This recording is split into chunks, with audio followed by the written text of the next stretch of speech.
NBC5 Responds getting results. An Illinois state lawmaker just filed legislation that calls for closer oversight of school buses. That bill introduced in response to a multi-part NBC5 Responds investigation that uncovered a fleet of uninsured, unsafe school buses that were transporting countless Chicago students for years. PJ Randawa shares what this proposed legislation aims to do to keep students safe. Honestly, I try my best not to think about what life was like before anymore because it makes me sad. In May 2024, a collision with an uninsured Culver school bus on Lakeshore Drive changed Jacob Kuser's life forever. It not only got my mobility, my family life, my personal enjoyment taken away from me, it got my dream job taken away from me. Last fall, Kusar's family reached out to NBC5 Responds because Jacob's medical bills were mounting.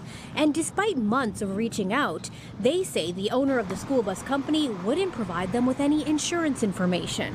She's taken everything from us every day. It feels like more and more she just keeps taking because we keep getting charged with those bills.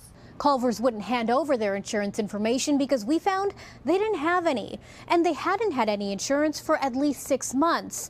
Yet all the while, we found they were still transporting Chicago public and private school students. Turns out, in Illinois, school buses are only required to show proof of insurance every 2 years in order to operate. In November, our investigation prompted the Illinois Secretary of State to revoke the registrations for all Culver's buses, essentially ordering them off the road.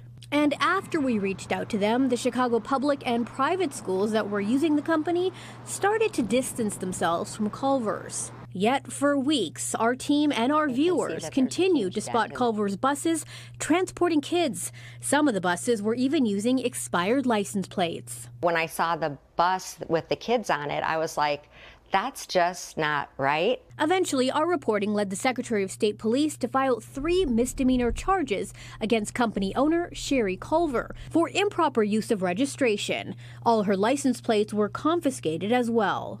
This is where our investigation hit a turning point, and a larger safety issue impacting these buses and potentially others around the state came into focus. It was a risk for everybody on the bus, including the driver. A former Culver school bus driver came forward and detailed just how dilapidated and dangerous the company's buses really were. Were the buses being regularly inspected?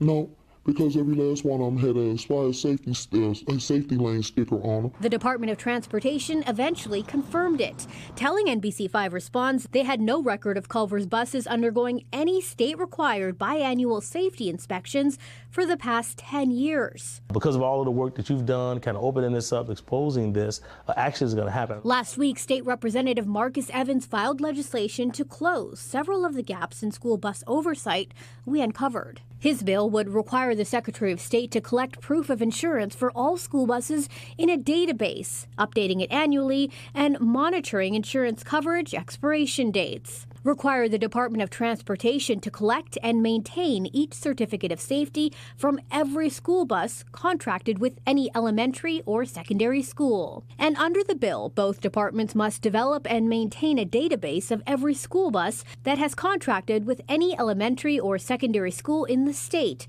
including the license plate number and the most recent date of inspection. And we got to make sure we send a message to everybody that the safety of our children is a top priority.